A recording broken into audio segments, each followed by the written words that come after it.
You can smell it. They used a real gourd. Speaking of gourds, how's that melon of yours doing? I can't believe you can find a baseball cap that actually fits on it.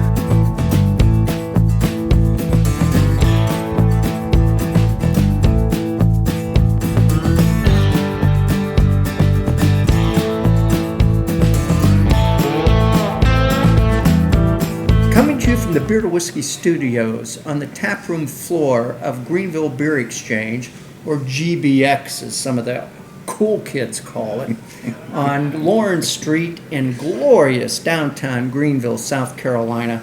I'm Russ Heaps, and welcome to this episode of Big John in 5. And we call it that because I get my good buddy here, Big John Richards, to pick a beer from one of GBX's 22 or so taps, hundreds of cans and bottles that they have up in the retail store. We sniff, we sip, we kibitz. John tells us a little bit about the brewery, and sometimes we even get a little bit of a brewing history lesson. And having bored them to tears with all that, John, what do we got here? We have beer. Yeah. We have pumpkin beer. Ooh. And it's that time of the year, which I've already said today, is I'm never ever ready for summer to be over. Just not. Fall is not my season. I get it. I know why people love it, but I'm never ready for summer to be gone. Sometimes I'm ready for fall beers, and this is one of them. This is Weyerbacher Imperial Pumpkin Ale. It's been around for a long, long time. It's one of the only pumpkin beers I ever go in search of, because I gotta have at least one every year. It is imperative. This doesn't count as one, though, does it? Because this is what, 4 ounces, 3 ounces. It counts as a sip. It's like a starter. Yeah, a sip or two. It's a sip or teaser. It's a tease. It's a teaser. That's correct. I've got actually got at least 1 or 2 bottles in my cellar that I've been holding on to since last year. So I'm excited to. You dog. Excited to pull those out on some cool evening when I'm sitting on my porch. You mean like sometime when you would come over to my place and would sit on the patio, listen to some music? Yeah, one of those nights. Smoke a cigar? One of those kinds of nights, yes. I love being me. Right? So this is a big 9.5% Imperial beer, which is almost, historically, it was all Weyerbacher ever did, but nowadays, past several years, they've been doing some smaller beers. They do an IPA every year for Animal Rescue. It's called Lost Dog. That's really good. And a handful of smaller beers that they never ever did before, but they've always done big. They do a big barley wine called Blithering Idiot, which is one of my favorite beers in the world. And it's on. We've got it. It's on our. I'm sure we've done that somewhere. I can't imagine we've made it this long and not had a Blithering Idiot. It's besides me. It's barrel aged, right? Blithering. No. There is a barrel aged version of it called Insanity. Okay. That's bonkers good, and that may be the one we did. Well, it'll either be we may have done them both. It'll either be under barrel aged or imperial stouts. So let's dive into this guy. All right. This is. I just stuck my nose in it before we turned the cameras on, and it's just such a great nose. I mean, it smells like pumpkin pie, but it doesn't smell like a candle. It smells like pumpkin pie. Yeah. And you really can smell the actual earthiness of the pumpkin. You can smell that they used a real gourd. Speaking of gourds, how's that melon of yours doing? I can't believe you can find a baseball cap that actually fits on that. Wow. But we do. Let's drink this thing. Tex-Mex Lily. Cheers. We've been right on our table taps a couple times tonight, Russ. It's almost like we've done this before. It's almost like we're early in the day. About 6-7 more episodes, we can't even find the table. That beer is so good. Oh man, it's making my mouth water that I don't have another sip, or haven't had another sip already.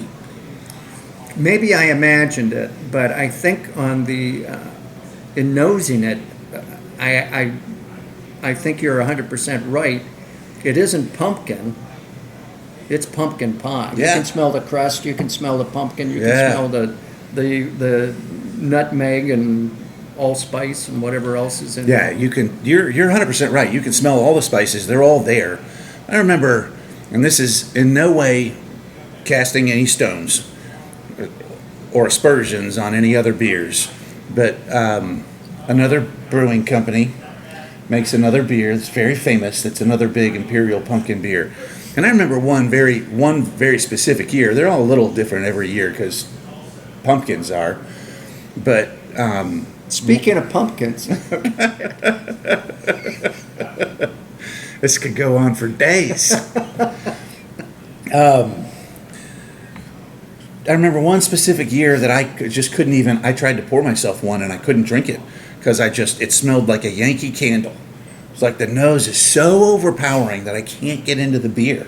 This beer has never been like that. It's there, but it's subtle. You know, you can have a subtle hammer. You can be it's the old concept of a iron hand and a velvet glove on an iron fist. should I be getting a little bit of butterscotch on the back end of this? I don't think that's wrong. There's definitely some malty sweetness there, because this isn't just made with pumpkin. There's no way. I mean, there is. I guarantee you, there's a way to make a beer out of only pumpkin. But it would be. I think it would be silly to do that. So there's the base of this almost has to be malted barley. So yeah, there's no reason you shouldn't be getting some kind of toffee or butterscotch or caramel on the end of that. And I don't think you're wrong. When I took that last sip, I was thinking about it.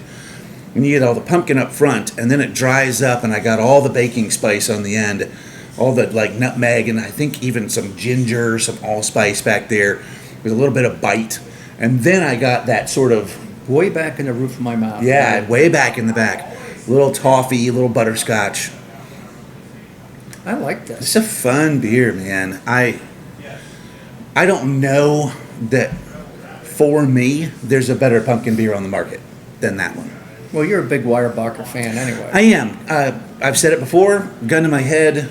It make me pick my favorite brewery. It's probably going to be Weyerbacher.